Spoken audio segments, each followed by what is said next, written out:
읽어드린 말씀으로 그리스도인의 고난이라는 제목으로 하나님께서 우리에게 베푸실 은혜를 확인하는 시간 되기를 간절히 소원합니다.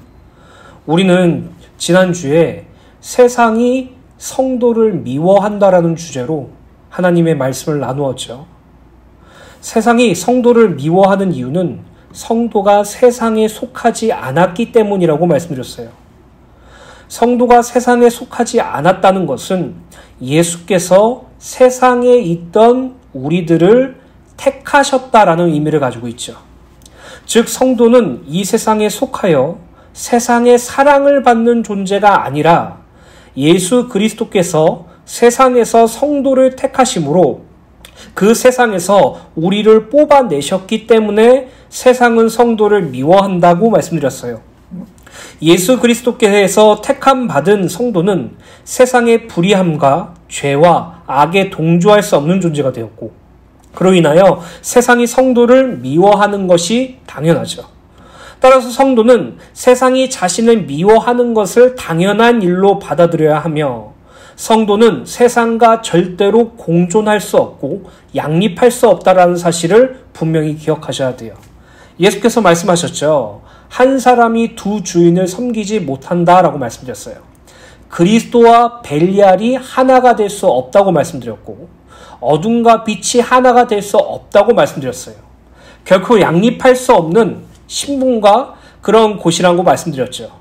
그렇기 때문에 우리는 세상도 사랑하고 예수도 사랑하는 존재가 아니라 예수를 사랑하기에 세상을 버리는 삶을 살아야 된다고 말씀드렸어요. 갈라디아서 6장 14절에 보면 그러나 내게는 우리 주 예수 그리스도의 십자가 외에 결코 자랑할 것이 없으니 그리스도로 말미암아 세상이 나를 대하여 십자가에 못 박히고 내가 또한 세상을 대하여 그러하니라 라고 기록됐어요. 결국 그리스도 예수로 구원받은 성도는 세상과 단절되어 있기 때문에 이 세상에 육신의 옷을 입고 살아가는 존재이지만 세상과 영원히 단절된 존재이기 때문에 세상은 성도를 미워하고 예수를 미워하여 핍박했던 것처럼 오늘날 성도들을 핍박할 것이라는 사실을 분명히 말하고 있죠. 이 핍박은 단순히 물리적인 폭력을 의미하는 것이 아니라 그리스도 예수를 믿는 성도들이 그리스도 예수가 아닌 세상의 것으로 나아가게 하려고 하는 모든 유혹도 함께 말씀드렸어요. 결국 구원받은 성도가 이 땅에서 살아가면서 사탄은 날마다 우리에게 역사하는데 그 역사는 우리가 예수님을 바라보지 못하고 세상을 사랑하는 자리로 갈 수밖에 없도록 무엇을 먹을까, 무엇을 입을까, 무엇을 마실까를 거기에만 집중하게 만들고 육신의 정욕과 안목의 정욕과 이생의 자랑으로 우리를 세상에 집착하게 만든다라고 말하고 있죠. 그러나 구원받은 성도는 세상과 단절된 존재이기 때문에 비록 이 세상 속에 살아가고 있지만 땅의 것에 바라보는 자가 아니라 하늘의 것, 곧 위에 계신 그리스도 예수를 찾고 기억하는 삶을 이 땅에서 살아야 함을 말씀드렸어요.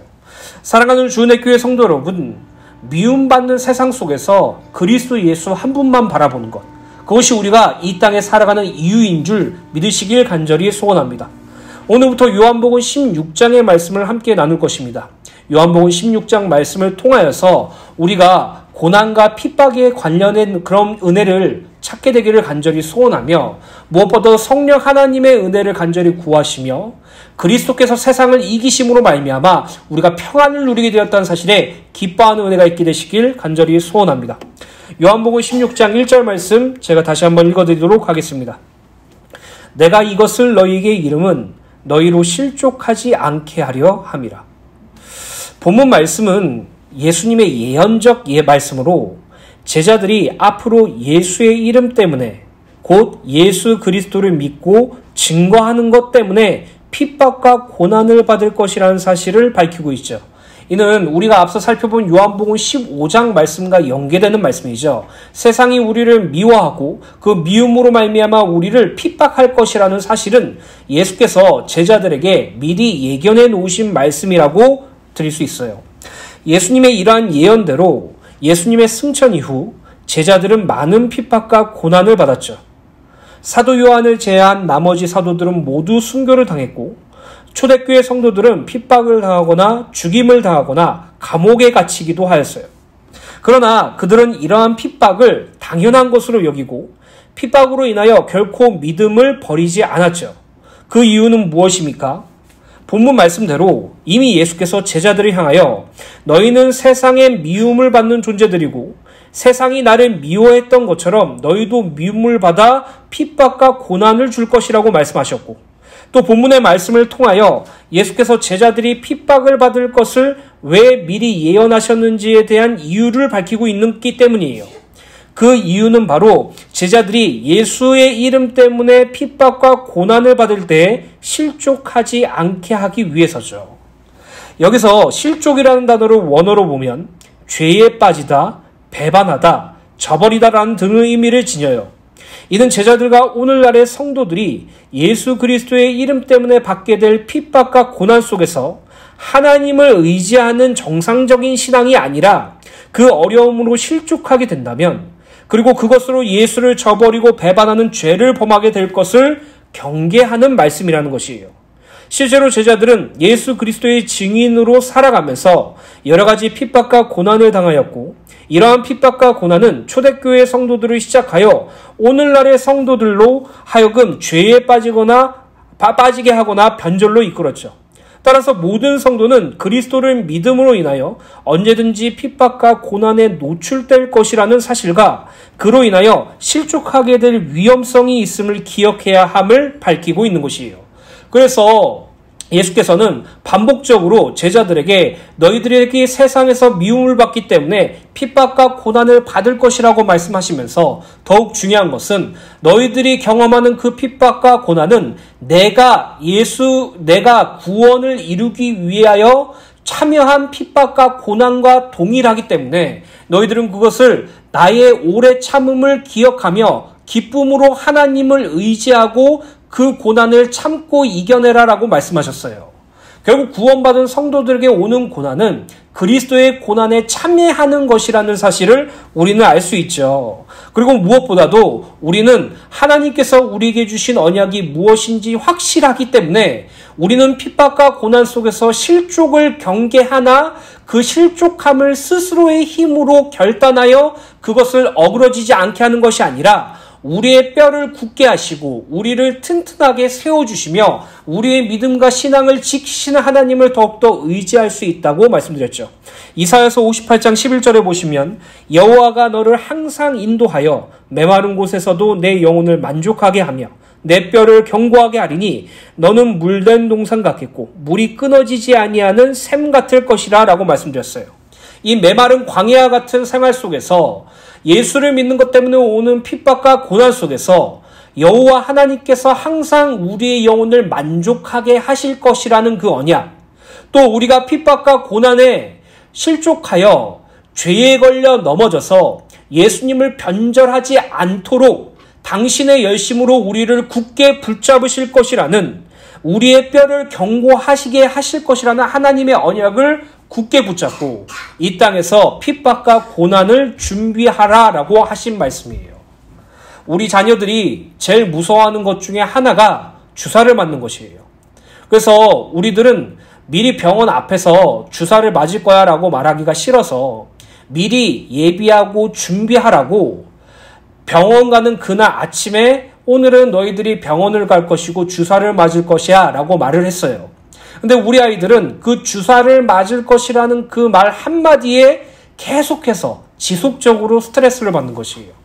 병원을 기다리는 그 시간도 무섭고 병원을 가는 그 시간도 두렵고 병원에 도착하니 그 무서움이 극대화되어서 결국엔 울게 되는 그러한 것들을 보게 되었어요.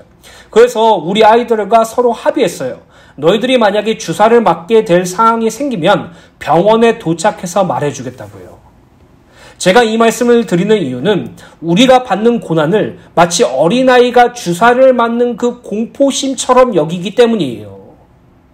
우리가 이 땅에 살면서 예수를 믿으면 찾아오는 여러 조건들이 너희가 예수를 믿으면 너가 하는 일마다 잘 될 것이고 어떤 큰 문제가 와도 예수님께서 그것을 헤쳐나갈 수 있도록 도와주실 것이며 너희들의 몸이 건강하고 튼튼해질 것이고 너희들이 원하는 그 모든 것이 이루어질 것이며 너희들이 성공하고 이 땅에서 부요하게 살 수 있다라고 말한다면 예수 믿기 행복하죠.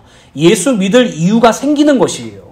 그런데 반대로 너희들이 예수를 믿는 것과 너희들이 진심으로 주를 위해서 살길 소원한다면 하나님께서는 그런 자들에게 핍박과 고난을 준다라는 그 말을 듣는 때 대부분의 성도들은 그 말을 듣기 싫어해요. 예수를 믿어서 육신적인 어떠한 것들로 행복해지기를 원하는데 예수를 믿는 것 때문에 오는 고난과 핍박은 너무나도 괴롭고 힘들다는 것이죠. 그래서 거기서 예수를 믿기를 거부하는 사람들도 나오고 거기서 신앙을 포기하는 사람들도 나와요. 그렇다면 우리가 이 땅에 살아가면서 우리에게 닥칠 이 고난들, 예수께서 미리 예견해 주신 이 말씀들, 너희들이 하나님의 상속자가 맞다면 주와 함께 고난도 함께 받아야 할 것이라는 그 로마서의 그 모든 말씀들이 우리가 구원받은 성도가 이 땅에서 고난을 당할 것이라는 그 말씀들이 우리에게 공포로 찾아오고 우리에게 두려움으로 찾아오고 우리에게 불편함으로 찾아온다면 우리는 냉정하게 말씀드려서 이 세상을 더 좋아하는 거예요. 이 세상이 전부인 것이에요. 그냥 결혼하고 좋은 직장 잡고 많은 돈을 벌고 훌륭한 자녀들을 키우고 단 한 번도 갈등과 어려움 없이 행복하게 살다가 평안하게 죽기 위해서 예수를 믿는 것이에요. 그것은요, 예수를 믿는 것이 아니라 자기 숭배하는 것이에요. 자기를 우상으로 삼아서 자기를 우상으로 섬기는 삶을 살고 있다는 것이죠.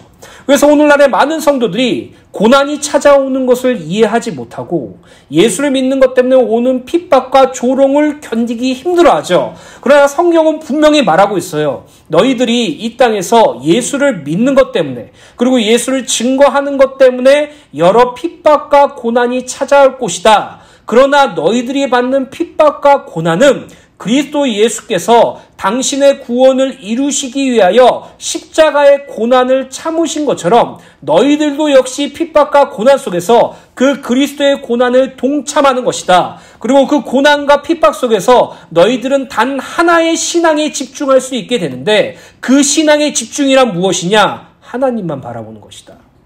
하나님만 의지하는 것이다. 그 정상적인 신앙으로 돌이키게 하기 위해서 이 세상에서 고난이 없고 즐겁고 행복한 삶을 보장받기 위해서 예수를 믿는 그 비정상적인 신앙에서 오직 하나님만 의지하고 하나님만 바라고 어떠한 상황 가운데든지 날마다 하나님만 의탁하기를 원하는 정상적인 신앙으로 바뀌게 하기 위한 하나님의 열심이라는 사실을 말하고 있어요. 그래서 고린도 후서 1장 말씀을 보면요, 바울이 살 소망까지 끊어진 그 고난 중에 자기를 의지하는 자리에서 하나님을 의지하는 자리로 옮겨졌다고 표현하죠. 오늘날 많은 성도들이 고난 중에 하나님 한 분밖에 바라볼 수 없게 돼요. 여러분, 혹시 어려움 중에 계시다면 과거에 여러분들이 극단적인 큰 고난 중에 계셨을 때 여러분들은 누굴 바라봅니까? 처음에는 어떻게든 해결해 보려고 하고 그 다음에는 사람들을 의지하고 사람들과의 대화로 좀 마음의 안정을 구하려고 하며 어떻게 해서든 그것을 해결하려고 하다가 도무지 되지 않고 오히려 극단적으로 치솟고 오히려 그 문제가 해결되지 않아 마음이 괴로울 때 우리는 하나밖에 안 해요. 하나님 도와주세요. 하나님 살려주세요. 하나님 나를 제발 좀 살려주세요.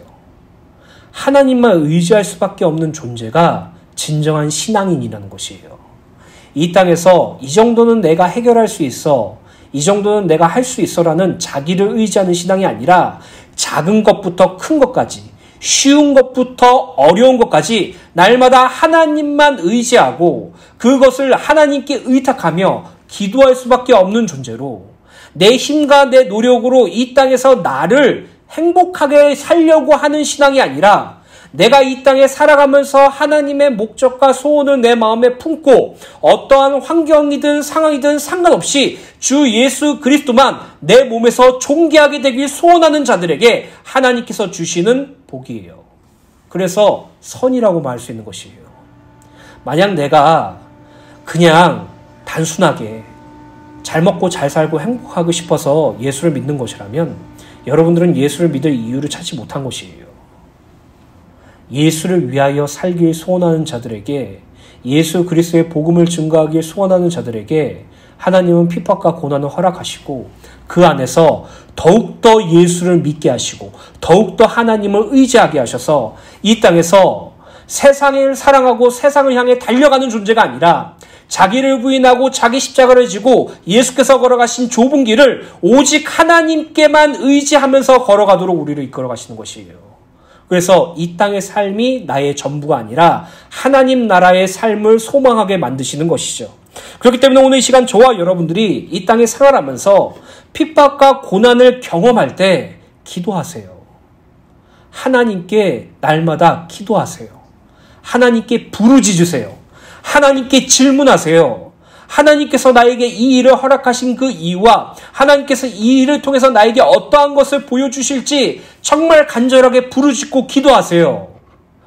마가복음 14장 38절에 이렇게 기록되어 있습니다. 시험에 들지 않게 깨어 기도하라. 마음은 원이로되 육신은 약하도다. 늘 세상의 행복을 추구하는 약한 나를 치기 위해서는 늘 하나님께 기도하는 것이 우리의 신앙이라고 말씀드릴 수 있어요. 그래서 여러분들이 길을 걷고 있든지 일을 하고 있든지 밥을 드시고 있든지 아니면 여러분들이 여가 생활을 즐기고 있든지 여러분들이 취미 생활을 가지고 있든지 영화를 보고 있든지 심지어 웹툰을 보고 있든지 여러분들의 모든 삶 속에서 날마다 하나님께 기도하세요. 질문하세요. 하나님께 부르짖으세요. 그 은혜가 날마다 누리게 되시기를 예수님의 이름으로 간절히 소원합니다. 사도행전 20장 22절부터 24절에 보면 바울이 에베소 교회 장로들에게 고별 설교를 하는 장면이 나와요. 이제 자기는 로마로 갈 것이라는 사실, 그리고 자기가 예루살렘을 통해서 로마로 갈 것이라는 사실을 날마다 확인하면서 이렇게 고백하죠. 보라, 이제 나는 성령에 매여 예루살렘으로 가는데 거기서 무슨 일을 당할는지 알지 못하노라. 오직 성령이 각 성에서 내게 증언하여 결박과 환난이 나를 기다린다 하시나 내가 달려갈 길과 주 예수께 받은 사명, 곧 하나님의 은혜의 복음을 증언하는 일을 마치려 하면은 나의 생명조차 조금도 귀한 것으로 여기지 아니하노라. 이것이 우리가 가져야 될 믿음이에요. 성령께서는 바울에게 너가 예루살렘으로 가게 되면 너에게 있는 것은 결박과 환난밖에 없어라고 말한 것이에요. 그럼 네가 피할 거야? 라고 물어보시는 것이에요. 근데 바울은 이 땅에서 행복과 기쁨을 누릴 수 있는 물질적인 것을 추구했던 존재가 아니라 그리스도 예수 한 분만 바라보고 그리스도 예수 한 분을 위해서 살길 소원했어요.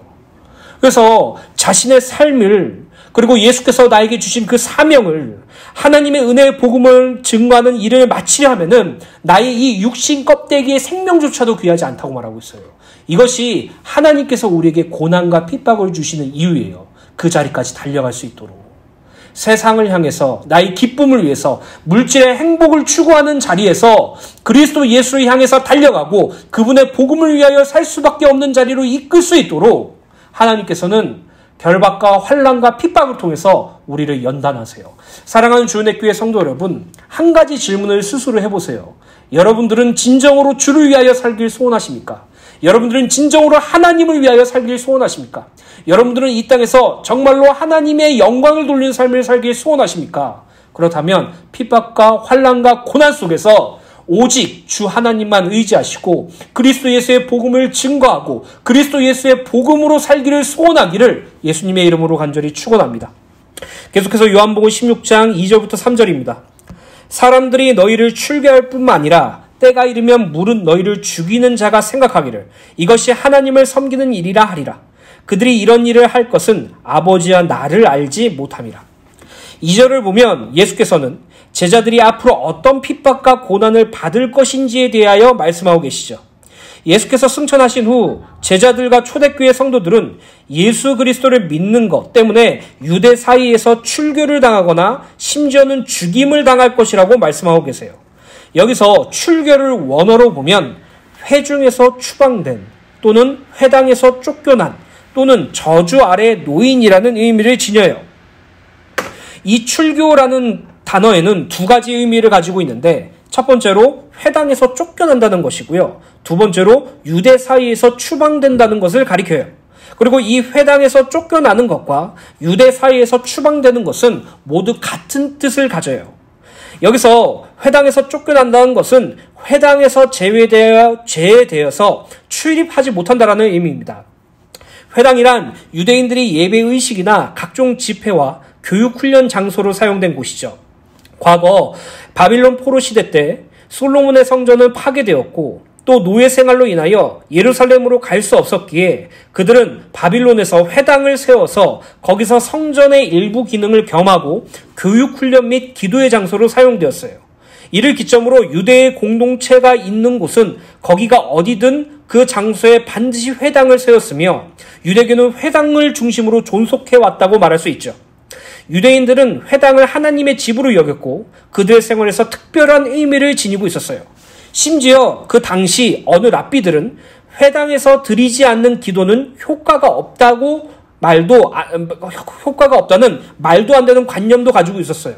그러니까 너희들이 집에서 기도한 것은 아무런 효과가 없고 오직 회당에서 기도해야 효과가 있다라는 그 회당 중심을 강력하게 요구했다는 것이죠. 따라서 회당에서 쫓겨난다는 것은 출교의 다른 이름으로 이는 유대인들에게 있어서 종교적인 사형 또는 사회적인 사형을 의미할 정도로 매우 가혹한 형벌이었어요. 또 유대인들의 인식으로 회당에서 쫓겨난 자는 하나님의 저주 아래 놓은 자라고 생각하였기 때문에 유대 사회에서 철저하게 외면과 버림을 받게 되죠. 그래서 요한복음 9장 22절에 예수께서 소경을 치유하시는 장면이 나오죠. 진흙에 침을 뱉어서 이겨서 그 소경의 눈에 바르고 실로암 못에서 그것을 씻어내라고 했을 때 그 소경이 치유가 되었죠. 근데 그 소경의 부모는 유대 종교 지도자들이 예수를 그리스도로 시인하는 자들을 출교하기로 결의하였다는 사실에 두려워하였어요. 또 요한복음 14장 42절에 보면 관리들 중 실제로 예수 그리스도를 믿으면서도 출교를 당할까봐 공개적으로 밝히기 두려워하였다는 말씀이 있어요. 이처럼 회당에서 쫓겨나는 것, 출교는 유대 사회에서 사형만큼 무서운 형벌이었던 것이에요. 그러나 예수의 증인으로 살아가야 할 제자들은 이 일을 기꺼이 감수하였죠. 왜 그렇습니까? 이 세상에 있어서 그들은 주 예수 그리스도보다 더 귀한 것은 없기 때문이에요. 오늘날의 성도들도 이와 같은 경험을 할 수 있어요. 예수를 믿는 것 그 이유 하나 때문에 혈연관계에 있는 가족들로부터 소외될 수 있으며 사랑하는 사람들에게 핍박과 조롱을 당할 수도 있죠. 그 안에서 성도가 자기를 위하여 살려고 타협할 수 있겠지만 성경은 분명히 이야기하고 있죠. 마태복음 6장 24절에 한 사람이 두 주인을 섬기지 못한다고요. 따라서 성도는 주인 대신 하나님을 붙잡고 다른 하나는 기꺼이 포기해야 돼요. 성도가 신앙생활을 하면서 세상과 하나님의 양자택일의 상황이 요구가 된다면 이것도 저것도라는 타협이 아니라 오직 이것이냐 저것이냐라는 결단만이 있다는 사실을 기억해야 돼요. 그래서 여호수아서 24장 14절부터 18절에 보면 가나안 땅을 정복할 여호수아가 이스라엘 백성들에게 이렇게 말하죠. 그러므로 이제는 여호와를 경외하며 온전함과 진실함으로 그를 섬기라. 너희 조상들이 강 저쪽과 애굽에서 섬기던 신들을 치워버리고 여호와만 섬기라. 만일 여호와를 섬기는 것이 너희에게 좋지 않게 보이거든 너희 조상들이 강 저쪽에서 섬기던 신들이든지 또는 너희가 거주하는 땅에 있는 아모리 족속의 신들이든지 너희가 섬길 자를 오늘 택하라.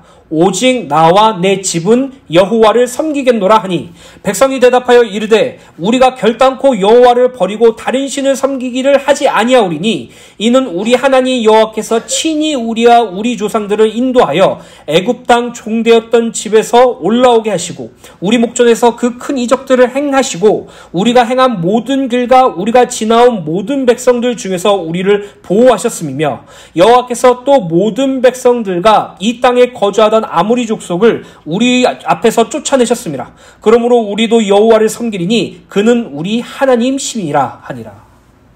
여러분 선택해야 돼요. 나라는 우상과 하나님 사이에서 선택해야 돼요.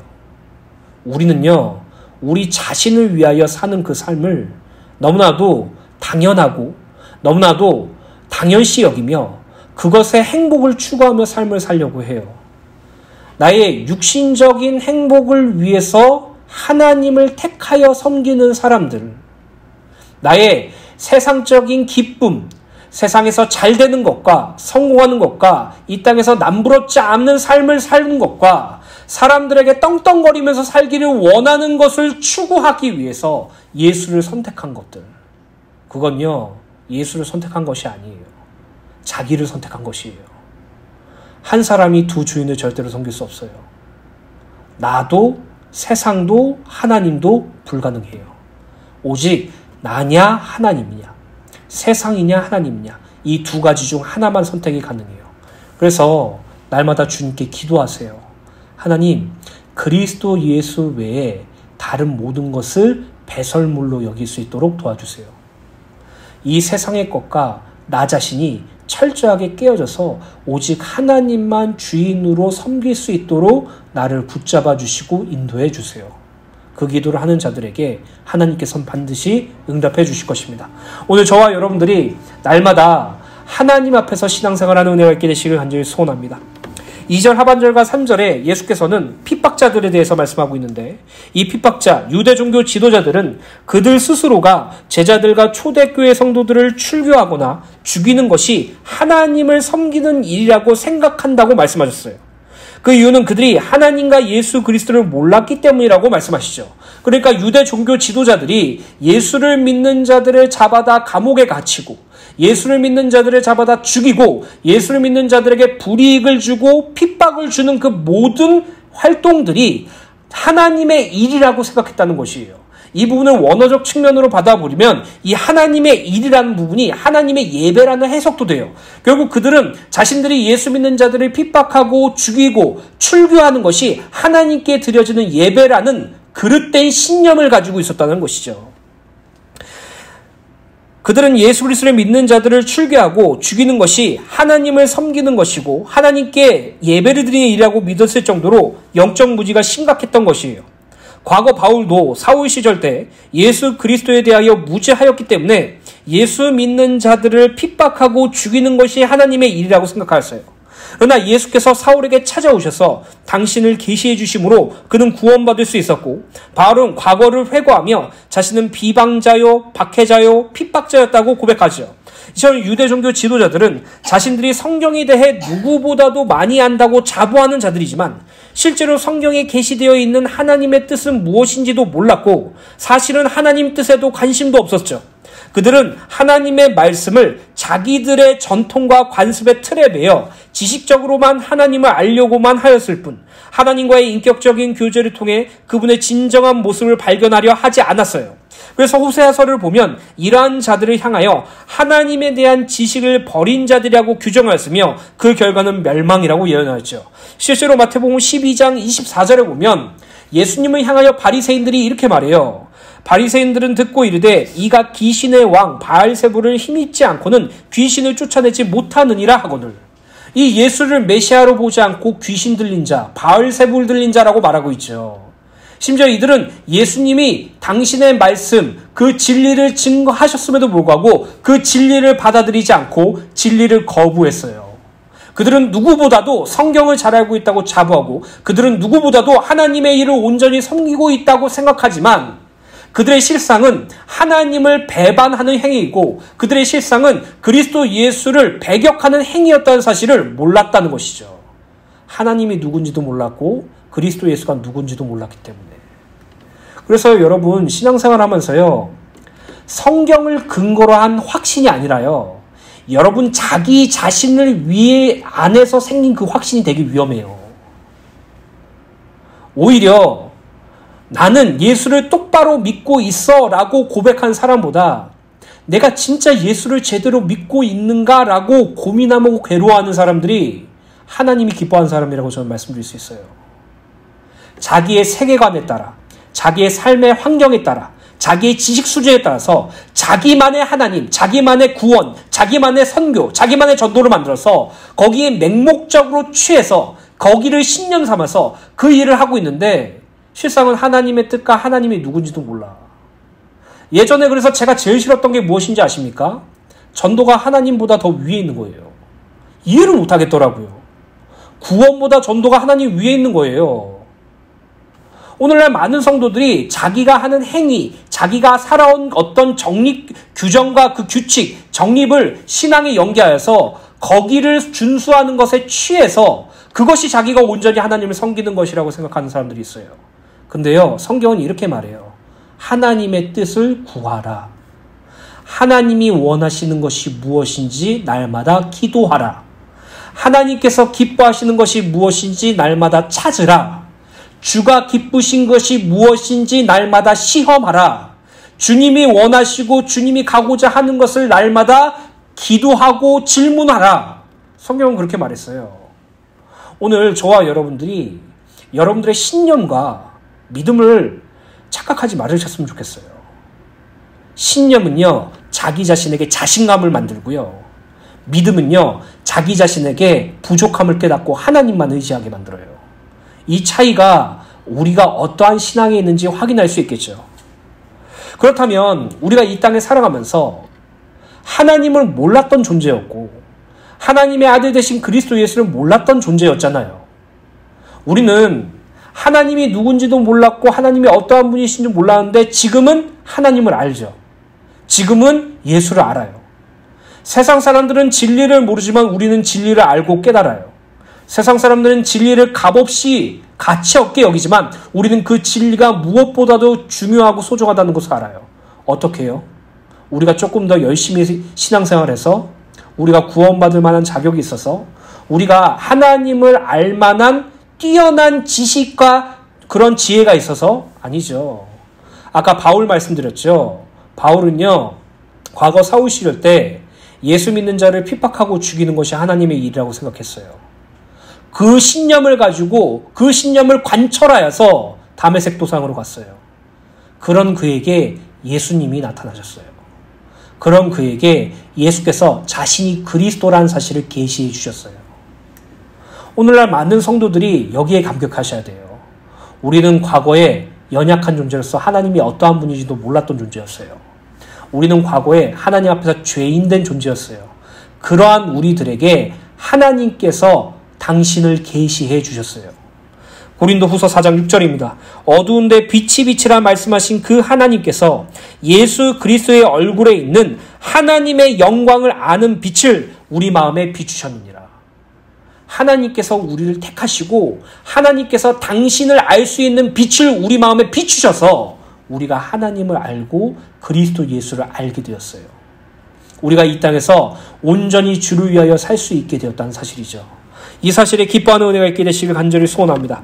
데살로니가전서 2장 13절부터 14절에 보면 주께서 사랑하시는 형제들아 우리가 항상 너희에 관하여 마땅히 하나님께 감사할 것은 하나님이 처음부터 너희를 택하사 성령의 거룩하게 하심과 진리를 믿음으로 구원받게 하심이니 이를 위하여 우리의 복음으로 너희를 부르사 우리 주 예수 그리스도의 영광을 얻게 하려 하심이라 라고 기록됐어요. 하나님께서 우리를 처음부터 창세전에 택하셨는데 그 택하심의 내용이 성령의 거룩하게 하심과 진리를 믿게 하심으로 구원을 받게 하셨다는 말이에요. 우리가 진리를 알고 그 진리를 누리며 그 진리를 위해서 살 수 있는 것조차도 하나님께서 우리를 그렇게 택하셨기 때문이에요. 우리에게 하나님을 아는 지식을 빛으로 비추신 하나님, 우리에게 진리를 알고 누리고 믿을 수 있게 하신 하나님, 그로 말미암아 우리는 온전히 하나님의 뜻대로 사는 자로 바뀌어졌다는 사실을 알 수 있게 되었죠. 그렇기 때문에 여러분 날마다 기도하세요. 날마다 하나님의 뜻을 구하세요. 나를 향한 하나님의 목적과 나를 향한 하나님의 계획이 무엇인지 스스로 결정하고 선택하는 것이 아니라 하나님께 무릎 꿇고 기도하세요. 그것을 스스로 지정하는 자가 아니라 말씀을 통해서 하나님의 음성을 듣길 소원하며 하나님의 뜻을 간구하세요. 우리는요, 설정하고 정하는 존재가 아니라 구하고 기도해서 응답받는 존재예요. 그것을 날마다 기억하시길 예수님의 이름으로 간절히 소원합니다. 결론입니다. 요한복음 16장 4절입니다. 오직 너희에게 이 말을 한 것은 너희로 그때를 당하면 내가 너희에게 말한 이것을 기억나게 하려 함이요 처음부터 이 말을 하지 아니한 것은 내가 너희와 함께 있었습니다. 4절을 보면 예수께서 제자들에게 핍박과 고난을 당하게 될 것을 처음부터, 여기서 처음이라는 말은 공생의 시작과 제자들을 부르실 때 말씀하지 않으시고 지금 말씀하신 이유에 대하여 기록되어 있죠. 아니 핍박과 고난에 당할 것은 처음부터 불러서 베드로를 불러서 그 말을 하셔도 되는데 지금 하신 이유가 있다라고 말씀하시는 것이죠. 예수께서 처음부터 이것을 말씀하지 않으신 것은 주께서 그들과 함께 계셨기 때문이고 이제 말씀하시는 것은 예수께서 죽으심과 부활하심 그리고 승천하심으로 말미암아 제자들과 물리적으로 함께 하지 않으실 것이기에 그들로 세상의 핍박과 고난에 대하여 미리 준비하게 하려는 것이에요. 그렇다면 우리가 이 말씀을 통해서 한 가지 의문을 줄 수 있죠. 그렇다면 우리가 핍박과 고난에 당하는 거 그래 알겠어 인정하겠어. 그렇다면 이것을 보고 어떻게 준비해야 돼? 아니 우리 애들도 주사 맞을 것이라는 그 말 한마디에 벌벌벌벌 떨면서 언제 맞을지 두려워하면서 스트레스로 갖고 있는데 지금 내가 핍박과 고난에 당하는 것을 지금 내가 인정함에도 불구하고 그것을 할 수만 있다면 피하고 싶고 그것이 너무나 싫은데 그것 때문에 예수를 믿는 것이라면 사실 포기하고 싶은 마음도 있는데 어떻게 이것을 마치 앞에 주사 맞는 거를 기다리는 것처럼 그것을 어떻게 이렇게 삶을 살 수 있겠냐고 우리가 생각할 수 있죠. 근데 하나님께서 예수 그리스도를 통하여 성도들에게 핍박과 고난을 예견하시면서 아주 중요한 말씀을 주셨어요. 그것은 무엇입니까? 바로 성령 하나님이 너와 함께 있을 거야 라는 것이에요.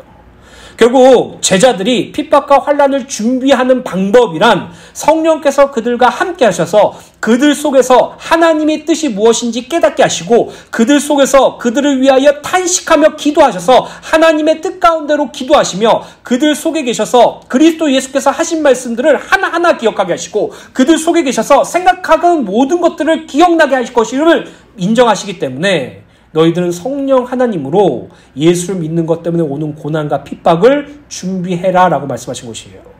여러분들이 결심하고 여러분들이 결단해서 그래 와라 내가 아파도 참는다 내가 아파도 이건 내가 벗어난다 라는 그런 여러분들의 의지를 두고 하신 말씀이 아니에요. 성령 하나님께서 너희들에게 있어서 모든 것을 가르치실 것이라고 말씀하셨죠. 제자들이 핍박과 고난으로 실족하여 예수를 변절하는 죄를 짓는 것이 아니라 오직 성령 하나님의 도우심으로 그 고난을 뚫고 가기 위해서 미리 말씀하신 것이에요. 그래서 요한복음 16장 13절부터 14절 말씀 공동번역을 읽어드리겠습니다. 그러나 진리의 성령이 오시면 너희를 이끌어 진리를 온전히 깨닫게 하여 주실 것이다. 그분은 자기 생각대로 말씀하지 않고 들은 대로 일러주실 것이며 앞으로 다가올 일들도 알려주실 것이다. 또 그분은 나에게서 들은 것을 너희에게 전하여 나를 영광스럽게 할 것이다. 여러분 혹시라도 핍박과 고난 중에 계신다면 성령 하나님의 도우심을 구하세요. 성령님 너무 힘들어요. 너무 괴로워요. 이것이 하나님께서 나의 믿음과 신앙을 자라게 하시기 위한 하나님의 선이라는 것은 아는데 이 상황이 나한테 너무나도 힘들어요. 너무나도 괴로워요. 성령께서 나를 도와주시고 가르쳐주세요. 성령께서 나의 연약한 속사람을 강건하게 해주세요. 성령께서 나에게 은혜를 베푸셔서 하나님을 더욱더 알 수 있도록 도와주세요. 이렇게 기도하는 주은혜 교회 성도님들 되시기를 간절히 소원합니다.